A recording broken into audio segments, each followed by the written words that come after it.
Shalom. First and foremost, I want to give all praises, honor, and glory to Yahweh, Bahasham, Yahweh Shai, Bahasham, Rachak Kodesh. Double honors to the elders and the apostles of Great Millstone, and peace and blessings to the elect. And Lord willing, this won't be a long video, but somewhat of a continuation from the lesson that I did yesterday concerning what was going on over there in the UK. And interestingly enough, it doesn't seem to be getting any better. But as always, we're going to watch and see, right? Because usually you have these events that take place and they end up playing into some narrative to further, the agenda that these so-called higher-ups have in mind. Okay, it's just a matter of when and where to enact what so that it can, be like a catalyst to push whatever agenda forward. So I'm going to read a little bit here, and there's some pretty interesting short clips in here that you'll see. And yeah, let's just get into it. So it says here, armed migrant gangs stalk, and I remember weeks and months back, couple months back, we were doing lessons, right? I remember doing a lesson on on the whole migrant situation not being isolated to just the US, but also some of these European countries, and they were pretty much opening their doors saying, come on in, come on with it. But we told you that, look, it's all playing, there's a reason, all right, there's a reason why they're doing this. Because when you look at what's happening now it's at least over in the UK as it stands, they're starting to paint this picture of divide, right? This like civil divide, painting migrants as the new face of terror. Okay, and well, as we keep on, and also they're throwing Muslims in there. A lot of the migrant groups they're throwing that terror, Muslim migrants, So let's see, right? So it says here, and it's very interesting, right? Because on a geopolitical level, you have on a geopolitical level, you have tensions between countries like Iran and Israel.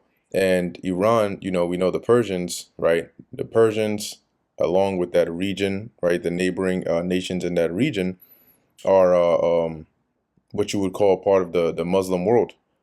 Okay.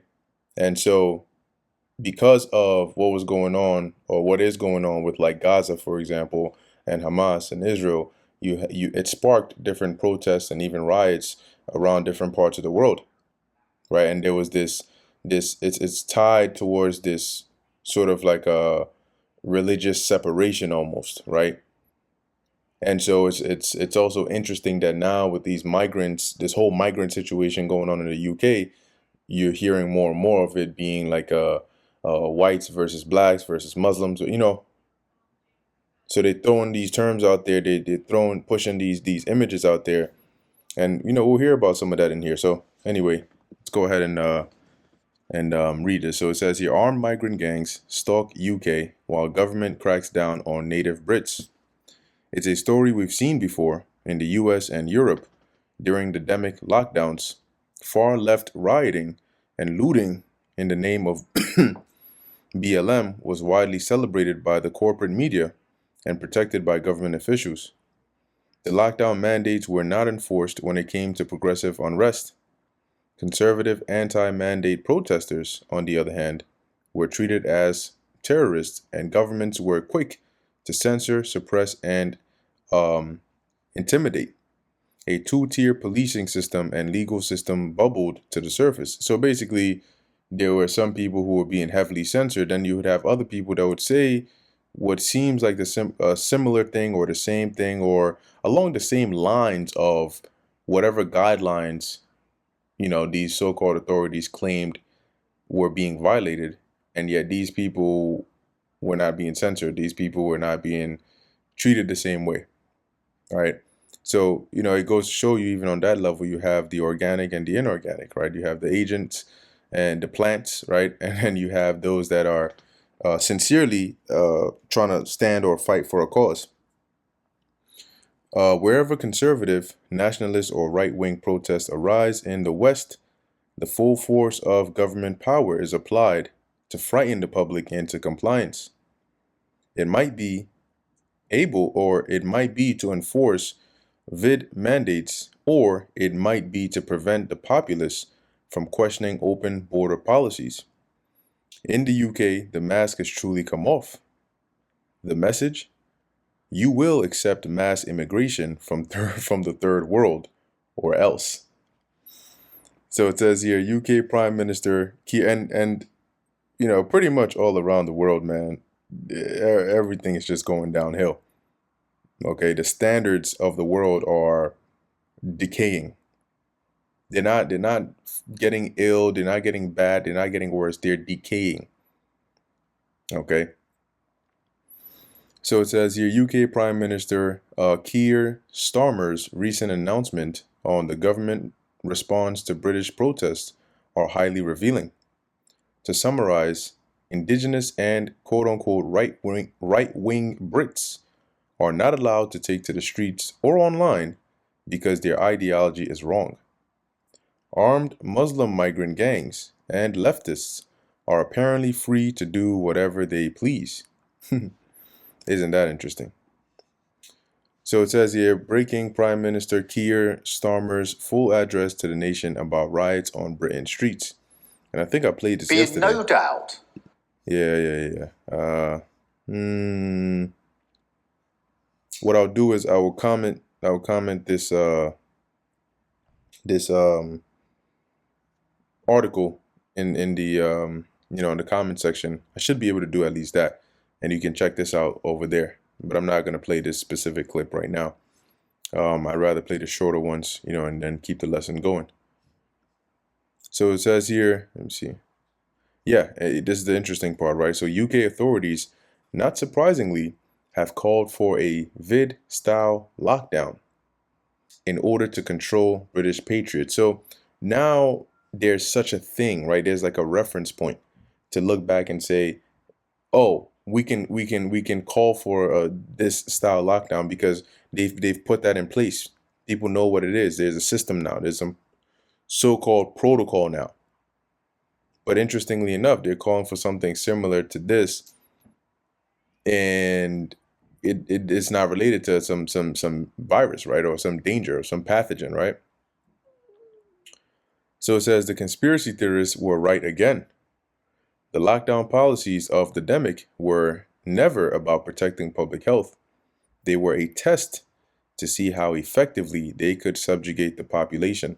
And what you're going to see is they're going to be more, when I say them, I mean, who they call authorities, the governments. They're going to be more brazen and more, straight up with the harsh draconian measures and policies.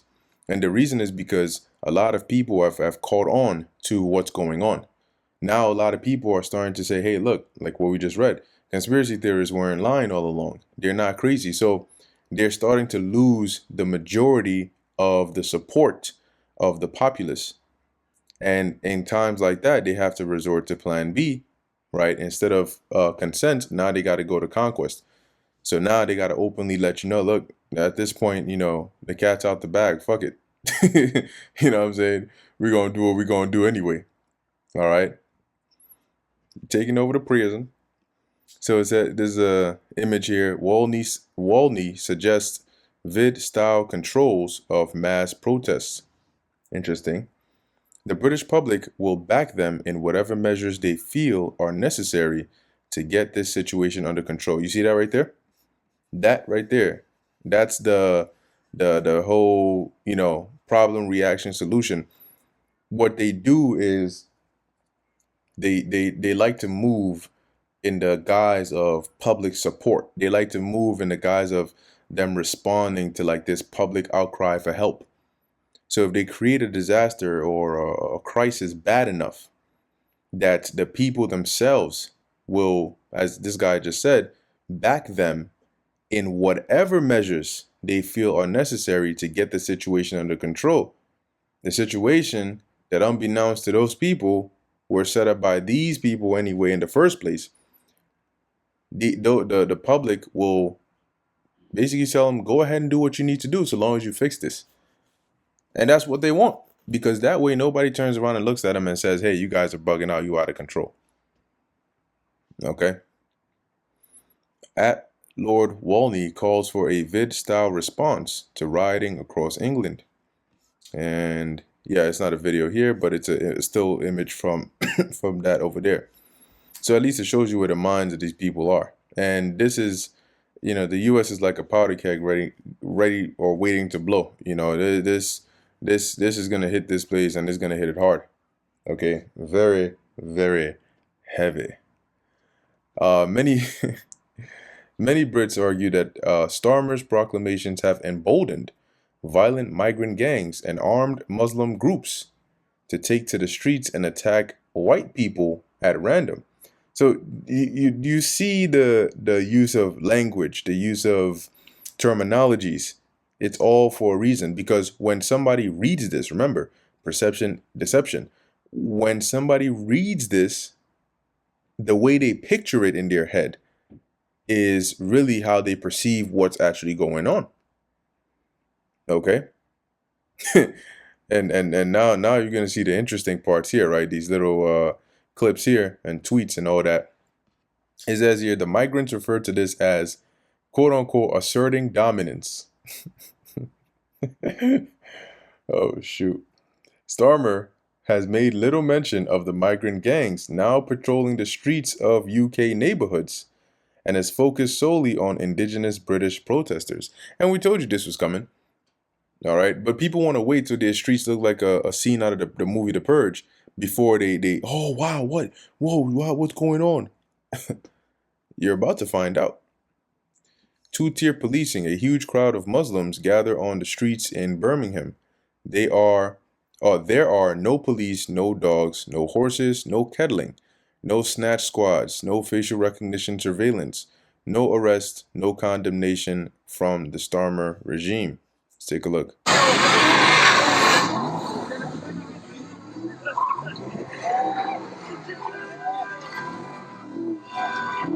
Bruh.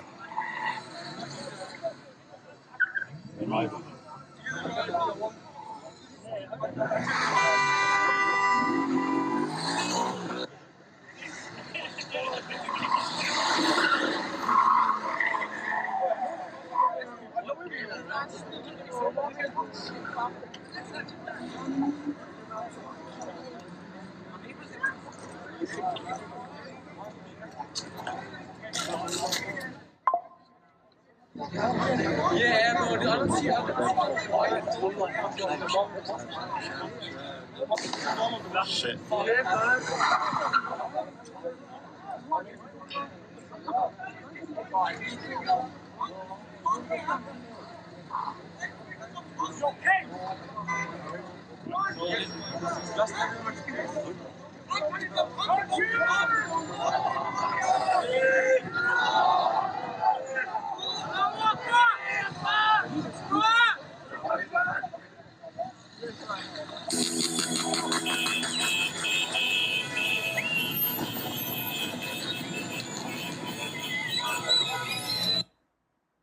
So you notice, right? There's always this look where they got the masks on, right? The face masks, the ski masks.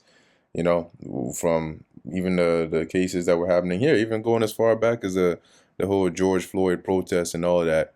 They always have those ski masks on. So, a mix of plainclothes agents, a mix of so-called sincere organic people. At this point, literally when they use the term migrants, and that's what they like to do, they like to form labels, right? Labels that they can then, because they can make the label anything, right? what whatever they tack on to these labels, these generic terms that they create, or they put into the forefront, becomes what you imagine when you hear these things. And from that they can just turn around and say, oh, migrants. And then the second they say migrants, guess what? The latest events that they've pushed out there tied to the term migrants is what you think about, you know? Says here the foreigners in Birmingham, or well, I don't know where I saw that at. Birmingham made their way to a local pub. Listen to the way this foreigner is talking. Quote unquote, we are asserting dominance. Yeah, now, guys are obviously coming over to the pub and showing dominance, asserting dominance over everybody, you know what I mean? Pubs is where it all starts. You have a bit too much to drink and it causes you problems, you know what I mean? Not good, bro. Coming to pubs, they're just sitting down over here, you know what I mean? UK, the thing is, UK brought everybody over, so why do you complain about UK? The UK brought everybody over. They needed guys to build roads. They needed guys to build shops, buildings, houses, etc. But whenever it comes to no longer needing, you want to throw everybody out. You guys stole from everybody, stole from the whole continent, and then you come back and say, "Oh, don't do this shit in our country." Come on, man. It's foul, man. It's foul. Yeah, hey, well, you heard it. You know, you heard it there. Which that is what Esau did. He went around and pillaged the whole world. So anyway, it says here, there's another clip, right? An elderly man is set upon by a mob of migrants in Birmingham who savagely beat him unconscious. It's unclear if he survived. Will there be any justice for the English? And the Lord is really turning things up. Now, this is, like we said, just the beginning. Okay, but it's also playing into another narrative. That's literally it sounds like you hear it a million times, but it's the truth. All these things play into a narrative. Okay, and that's why they're not blackballed. That's why they're put out there in the media. That's why they're pushed to the forefront. Now they're attacking news anchors, newscasters. I mean, it's just the beginning. He's flat out. He's flat out. He's actually flat out. Yep. So there's that. And well, I mean, you'll see it for yourself. Okay, but don't think because you have some people, oh, that's in the UK. Okay, yeah, that's crazy, but that's over there. Okay. Okay. The only reason migrants are able to behave this way without being checked is because UK authorities made it clear that Brits who organize to defend themselves will be prosecuted. The two-tier system is designed to protect non-citizens and the open border ideology. And remember, with that is very like, how do you identify when you hear the term migrant?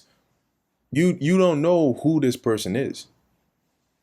Please tell me when when in history it made sense to open your that's actually a national security threat to open your borders. I mean, there's a reason why they have immigration and customs systems, right? But they open their nation's borders. They say, come on in, whoever you are. We'll just call you a migrant. And there's been so much evidence that has come out and said that, in fact, there are organizations, NGOs that are paying people, whether these are just regular people, whether these are actual agents, these are troops, these are special forces, whatever they are, that are trained to disguise themselves as regular civilians and come into these countries to do whatever it is. You don't know. That's the thing. You can't tell. You see, matter of fact, if you walk past somebody in the street, you might not be able to tell who or where this person came from. You might have sleeper cells walking amongst you. You might have people that have been, highly trained and set up to do certain things at certain times walking amongst you, and you can't tell. That's the confusion. Okay? And further down the line, when they decide that they want to now come and so-called fix this problem, what do you think they're going to need to start with? Well, identification, right? Track and trace. If everybody in the country or in this given location was already identified, they maybe had a social security number, they had an ID card because they can't get a job or open a bank account without these things, or a driver's license, right? So they're already identified. How then do you push this idea and say, hey, we need a new identification system? Hey, we need a more robust tracking and tracing system. For what? You already know who we are. But if you now mix in millions of unidentified people I mean, you fought against the border, right? The state at the border because you wanted to let these people in and they were saying no. So this was a deliberate effort. And now that you've muddied the waters, how do you clear it back up? Now you can say, hey, we need a system to track and trace because there are a lot of criminals in here that don't belong in here, right? This is just speaking from the narrative perspective, right? And this is to cause division as well. So they can push that and say, hey, there's a lot of criminals or there are a lot of dangerous people or just a lot of bad stuff going on. And we can't really, enforce the right penalties because we don't even know who these people are. So we need to track everybody. We need to trace everybody. We need to identify everybody. That's the whole point. Cause the problem, get the reaction, bring the solution. And they repeat that process over and over and over again. Anyway, says here, keep in mind a teenage child of Rwanda migrants went on a killing spree at a children's dance recital in Southport last week, and this is what triggered the civil unrest to begin with. Now, something to also keep in mind is certain countries, they live very differently from America or some European countries, right? Because of the easy, convenient life, the easy accessible things, and the softness, the good times that these places offer, a lot of people have become weak. So a lot of things that they see or hear, they're too squeamish for. But in some of these other countries, beheading somebody, decapitating somebody, I think, was it in Brazil or some Latin American country, what they do to people that steal is they literally have them put both of their hands, one hand on top of another, and they shoot them. They shoot a bullet through their palm. Okay, just like that. They catch a woman committing adultery, and then boom, right in the head. Pow, she's done, gone, execution. So deleting people is not a big deal for them. For some of these, what people are used to that. Having gangs control certain areas and neighborhoods where they do whatever they want. I mean, some crazy, hellish, things that people in America and stuff like that are not used to. That's different. So when they come to these kinds of countries, it's not a, it's not a difficult thing for them to do these things. Okay. Anyway, after a decade of relentless, unvetted immigration, rising crime, and rape gangs, the British are finally fed up. Yet, Starmer and the UK government made no statements addressing the continuing problems caused by mass immigration from third world countries. Well, now it's like a movement that has started, so it needs to continue. It says here, migrant gangs calling themselves the Muslim Defense League stalk British cities with impunity.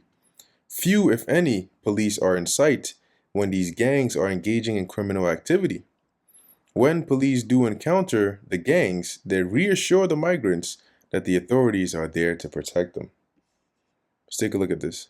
They'll jump straight out and we'll just do standing here, yeah? Yeah. So when it's nice and calm, we go stay over here. Yeah, okay, thank you so much. And when the things escalate, Yeah, come out.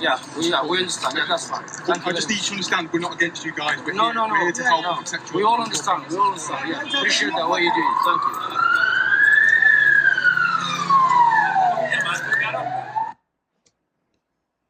So that's interesting.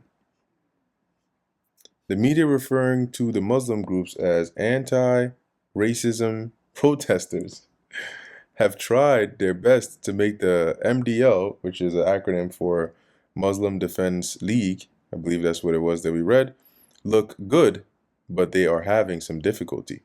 Let's take a look at this. Community leaders have been speaking to the police as well because... Free Palestine!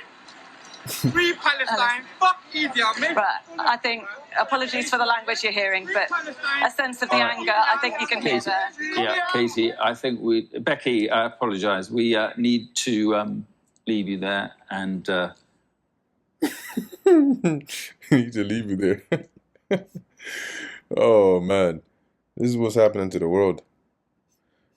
Now, isn't this an interesting one? A crowd of Muslim immigrants wait outside a Birmingham McDonald's with swords and machetes. What?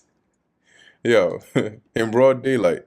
Telegram groups, and he saw on that a suggestion that there might be a far-right protest in this part of Birmingham around this time, and that's why this call to action, if you Yeah, yeah, that's crazy. Let's run that back. Telegram groups, and Look at that. he saw on that a suggestion that there might be a far-right protest in this part of Birmingham around this time, and that's why this call to action, if you With swords in their hands, you know, literally says that in 2nd Edges 15, right? One people standing up against another with swords in their hands, you know, and we know like the modern day sword is is like a weapon, like a gun or whatever, but in actuality, Ezra could have actually seen also people having these actual swords in their hands because swords are also weapons. All right, weapons. Um, so let's finish this out. Let's see. Yeah, I'm just gonna read just the main part in here. It says here, ultimately, it may be time for Brits to accept the reality that the current government is the source of their plan or of their pain, and migrant violence is just a symptom. And as a matter of fact, I mean, you have economic turmoil you got to worry about. I don't know what's going on over here, but you got economic turmoil you got to worry about. You got now, this situation you got to worry about. And it's just gonna add on more and more and more. In addition to so-called natural disasters happening. So, if you can't see it by now, man, I don't know what to tell you. All right, this is 2nd Ezra chapter 9, verse 1. He answered me then and said, measure thou the time diligently in itself, and when thou seest part of the signs which I have told thee before, then shalt thou understand that it is the very same time wherein the highest will begin to visit the world which he made. And we're seeing those signs. And blessed be the Lord for opening up our eyes to know which signs to look out for. And guess what? You may not believe it, but at the end of the day, whether you believe it or not, it's happening. And we've been, blessed to be able to identify, and it's benefiting us. We don't lose any benefits just because you don't believe what we're telling you. That's if look, if we're all driving on a bridge and we find out that the I don't know, like halfway through the bridge is like collapsed, it's broken, and if you keep going, you're gonna fall down. We're gonna stop, obviously. And we're gonna try to tell you, hey, look, don't go down that way or else you're gonna fall in that water. But if you keep going and you fall in that water, that doesn't make I don't fall in the water with you. That's the thing. I'm gonna follow the same advice I gave you. And if you don't follow that advice, it really does me no harm. Okay? I'm gonna bust that U-turn real fast, and I'm now off that bridge. And if you're in the water or you listened, that affects you. That's what people need to understand. The message we're giving now affects you. We know what's happening. We know what's coming, and we know what to do. We're warning you so you know what to do. Now, if you sit here and turn around, you guys don't know what you're talking about. That's why I don't do the camps. I don't believe that shit. Hey, bro, do you? If you don't believe it, fine. But when it happens, whether you believe it or not will not affect us. And I think some people mistake that and think that them letting the world know and letting us know that they don't believe what we're saying to them somehow is gonna, I don't know, magically do something to us. Listen, man, whether you believe it or not does not affect my sleep. All right. Anyway, just getting to the point, verse 3. Therefore, when there shall be seen earthquakes and what? Uproars of the people in the world. That's the main part right there. And that's what we're seeing. Uproars of the people in the world. Not to mention, they're also talking about, pretty much from this point on, at any time, Iran could strike Israel because in retaliation for what they did. Now, I mean, we'll see. We'll see how this goes, how much it escalates things. If it does, we'll see. Okay, but this is a sign as well, right? Earthquakes, uproars of the people around the world. And through that, we know for sure that this is the time that the Most High spake of. So we're really, in the most exciting part of the book, of the story. This is 2 Corinthians 2 and 11. Lest Satan should get an advantage of us, for we are not ignorant of his devices.